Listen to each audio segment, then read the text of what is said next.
the heart-pounding, unimaginably dangerous world of the Isle of Man TT, where only the most fearless and most skilled motorcyclists come to conquer the 37.7-mile mountain course.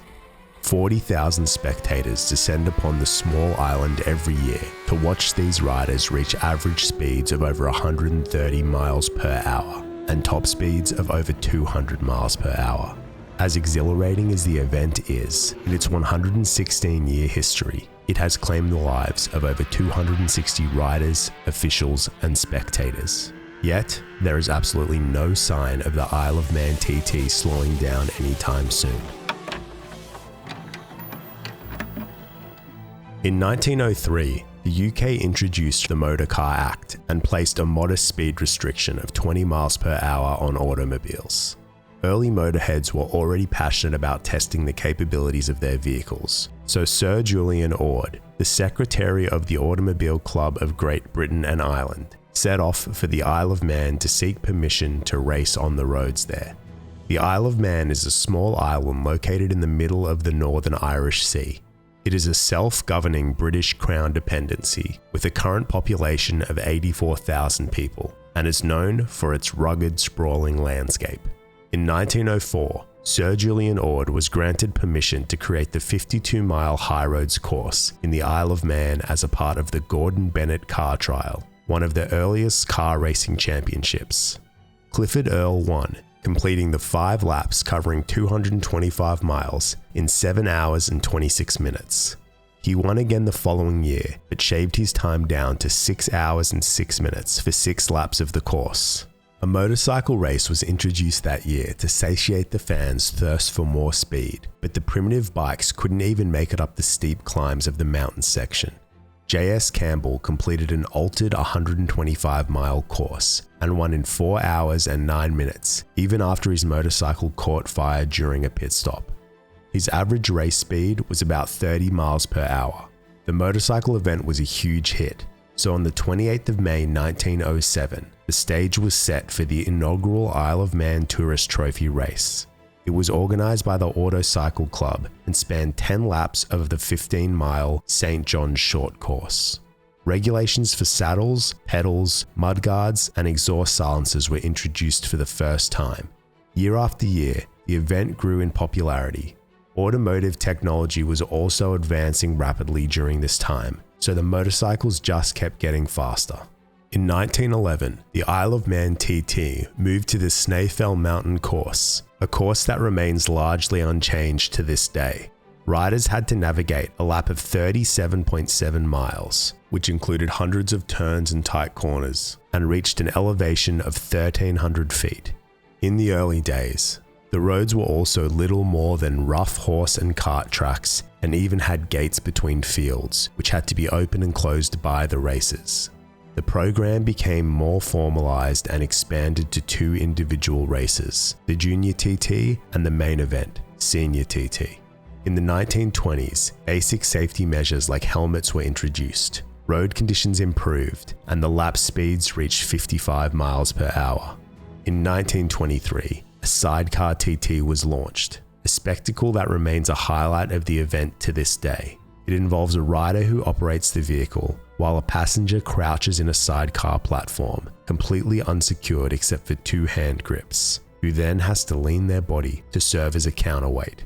The Manx Grand Prix was established in the same year as an amateur alternative to the Isle of Man TT. The Manx GP is also held on the mountain course and caters for up-and-comers and those who have no previous experience on the course, serving as a stepping stone for those who want to eventually compete in the Isle of Man TT. Races were cancelled during World War I and II, but in 1938, a new speed record of 91 miles per hour was set by Harold Daniel. However, following World War II, the speeds actually decreased due to poor petrol quality. The Isle of Man Senior TT race became part of the Motorcycle World Championship, now known as MotoGP, in 1949, and saw the world's top riders and manufacturers raise the bar even further. Many fans considered the 50s and 60s to be the golden era of the TT, as the competition was fiercer and more entertaining than ever. In 1957, Bob McIntyre became the first rider ever to achieve an average speed of 100 miles per hour for one lap of the mountain course, beating many other stars who were all fighting for the breakthrough. In 1971, legendary British rider Barry Sheene refused to enter another TT and campaigned to have the race stripped of its championship status. "Why bother? It's so much easier to just shoot yourself and get it over with," he said. In 1976, the Isle of Man TT was removed from the World Championships due to its rising death toll. But the late 70s brought a new era of the now independent TT. In 1977, King of the Mountain, Joey Dunlop, would earn his first win of an astounding 26, while Dick Greasley and Mick Skeels became the first sidecar duo to hit 100 miles per hour. Speed records continued getting smashed throughout the 80s and 90s, and legendary rivalries emerged. These days, competitors are reaching top speeds of over 200 miles per hour, and the TT has become more action-packed and popular than ever. However, since 1937, there has only been 1 year of the races in which nobody has died. Unlike the tracks used in MotoGP, which are all purpose-built and maintained for motorcycle racing, the roads in the TT can sometimes be rough, uneven, and consist of different surface types. Riders have to adapt to various road conditions while also having to factor in the buildings, curbs, centuries-old stone walls, lampposts, and trees that line the course. The mountain course is also much longer than the average motorcycle race course and has over 200 turns that riders have to memorize and execute very precisely. If a rider anticipates a corner incorrectly or miscalculates their path even slightly, it could result in a fatal crash. Some experienced riders say it can take 3 years to properly memorize all the turns. The very beginning of the course, the starting line, ironically overlooks the island's Douglas Burrow Cemetery, serving as an ominous warning to those who dare take on the mountain course. In 1911, 19-year-old Victor Sturridge crashed and died while overtaking during a practice run of the new mountain course, marking the first fatality of the TT. Since then, 266 others have lost their lives, including competitors of the Isle of Man TT and Manx Grand Prix, race officials, spectators, and members of the public giving the course a go between races. It is simply an accepted part of the competition that at least one person who starts the race will die before reaching the finish line. 1970 was one of the TT's deadliest years, with 6 fatalities, followed by a string of high-profile deaths in the next few years, which attracted significant criticism and ultimately caused the TT to lose its world championship status. In 1986, Jean McDonnell died on the notorious Bala Bridge, in what many consider to be the TT's most horrific accident. A helicopter had been dispatched to rescue another fallen rider, which spooked a horse and sent it dashing onto the road, just as McDonnell was flying across the bridge at full speed. Both McDonnell and the horse died instantly, while the motorcycle crashed into a row of parked cars and exploded. In 2003, Dave Jeffries, a highly experienced 9-time winner of the TT, spun out on an oil slick and collided with a stone wall. His bike skidded down the road, hitting a telephone pole, bringing down wires that entangled another racer, Jim Moody. Jeffries died on impact, but Moody survived. The previous year, Jeffries had told a journalist, "You have to be totally at ease with yourself, know exactly what you were doing, and accept that you might be going home in a box." In 2005, Joachim Carlson crashed during a practice race and died in the front garden of Marjorie and Ian Forrest. Medics attended to him, but his body was left on the Forrest family's front garden for 90 minutes as they had to wait for the practice race to finish, then for the helicopter to finish rescuing another rider. That year was also one of the deadliest. A total of 3 riders and 1 marshal died during the Isle of Man TT, while 6 riders and a bystander died during the Manx GP.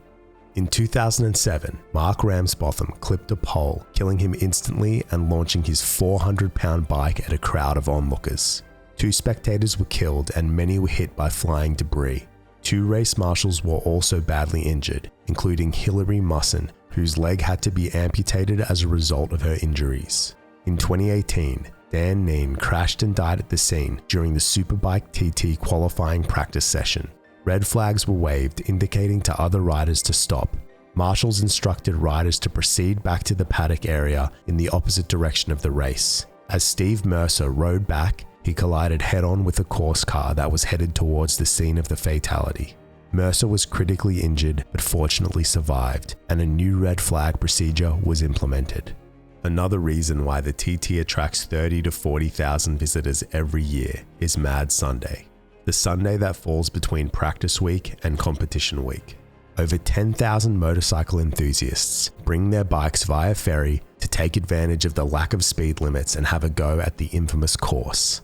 The professionals stay clear as traffic is directed one way and the general public riders get a taste of the TT, all while sharing the road with local motorists. Although the majority of visitors are respectful of the roads and the island, dozens of alcohol-related arrests are made every year. And amateur thrill seekers who overestimate their abilities, unsurprisingly, cause many accidents and even deaths. Numerous new safety measures get added to the TT almost every year, like improved road surfacing, widening of the roads, banning wet riding, higher marshalling standards, and placing of protective equipment around the course. In 2003, Northern Irish trauma doctor John Hines pioneered the deployment of doctors on purpose-built superbikes a few seconds after the riders, so they could provide much faster medical responses than ambulances and helicopters. Sadly, Dr. Hines died while providing medical care during a motorcycle race in Ireland. 2022 saw the most significant changes and innovations in safety. Every inch of the TT course was carefully assessed for risks, and a new F1-style digital red flag system was installed.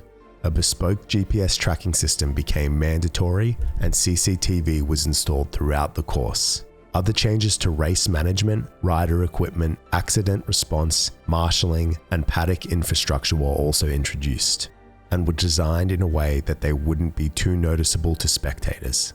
Despite the organizers' best efforts, 2022's death toll equaled the highest record of 6 and included a father-son sidecar team, Roger and Bradley Stockton. And a few months ago, in June 2023, the mountain course claimed the life of Raul Torres Martinez during the Super Twin TT race. So why has this unbelievably dangerous event been allowed to run for so many years? The TT has naturally drawn plenty of criticism over the years, but it's unlikely it will get shut down anytime soon. Firstly, the TT and Manx GP are sanctioned by the Isle of Man government, and the races are actually integral in supporting the local economy. In 2019, the TT alone generated about £32 million and over 800 jobs to the Manx economy, as tens of thousands flocked to the island to watch the racing. All races were cancelled in 2020 and 2021 due to COVID, and according to a BBC report, cost the Isle of Man Treasury £246 million. But the main reason why the TT won't get banned, and probably shouldn't be banned, is the searing passion of the riders and fans. The Isle of Man TT is considered to be the pinnacle of motorcycle racing, the most challenging and unforgiving test that riders can put themselves through. For fans, it's getting to witness some of the fastest men and women on earth barrel past, be able to hear and feel the roar of the powerful machines at an incredibly close proximity. Since the TT was stripped of its world championship status in 1976, every competitor who enters does so willingly and not under any obligation to collect points or fulfill contracts. Every racer is 100% aware of the risks, and for them, the fun, the adrenaline, the glory is worth it. A rich culture and tradition has also formed around the TT that runs very deeply among the community, so it can be hard for those of us on the outside to understand. King of the Mountain Joey Dunlop died in 2000 at a little-known race in Estonia after losing control of his bike on the wet road. Robert Dunlop, Joey's brother and Michael's father, had competed 18 times at the TT and died after crashing during a practice session at the 2008 Northwest 200 race in the UK. His sons Michael and William were riding on the same circuit not far behind their father. They were the first ones that came across his body on the road. 2 days after Robert's death, Michael and William shocked the crowds as they appeared to compete even after the officials had decided not to permit either of them to race. Michael went on to win and dedicated the victory to his father. 10 years later, Michael's brother William crashed and died while competing in Dublin. Michael Dunlop, now 34, has 25 TT wins under his belt, just one win shy of his uncle Joey's record. The trauma of losing his father, brother, and uncle to motorcycle racing hasn't deterred him at all. In fact, it seems to fuel him to carry on the family legacy. Christine Cowley's father competed in the sidecar TT as a passenger, and her brother Paul followed in his footsteps. In 2004, 22-year-old Paul lost his grip during a practice lap and fell out of the moving vehicle and died. But in an interview with Canada's CBC Radio, Christine said she still watches and enjoys the TT every year because the racers are all doing what they love. Connor Cummings' horrific 2010 crash in the senior TT has been viewed millions of times on YouTube. He can be seen getting violently thrown off his bike before his body bounces and flails down the steep hill. He shattered 5 vertebrae, bruised his lungs, fractured his pelvis, dislocated his knee, and broke his arm. His friend Guy Martin also suffered a heavy crash in the same race, smashing into a stone wall at close to 200 miles per hour, causing a massive explosion and many broken bones. Both men cheated death that year and were both back on their bikes a year later. There isn't much of a financial incentive for the competitors either. Prize money is distributed among 1st to 20th placeholders, but the first place prize for the senior TT and superbike TT races is just £18,000, while winners of the other races get half that amount. Sponsorships do help ease the cost of competing, but most TT racers have regular jobs for the majority of the year. TT stars like Cameron Donald works as a plumber, Guy Martin is a truck mechanic, and even Michael Dunlop has a construction business. It might be easy to dismiss these riders as crazy, but as the 9-time TT winner and current senior TT record holder Peter Hickman puts it, it's very much the opposite. You've really got to use your brain, referring to how much focus is required to survive the mountain. He then added, "Life is short as it is. I would rather go away doing something like this."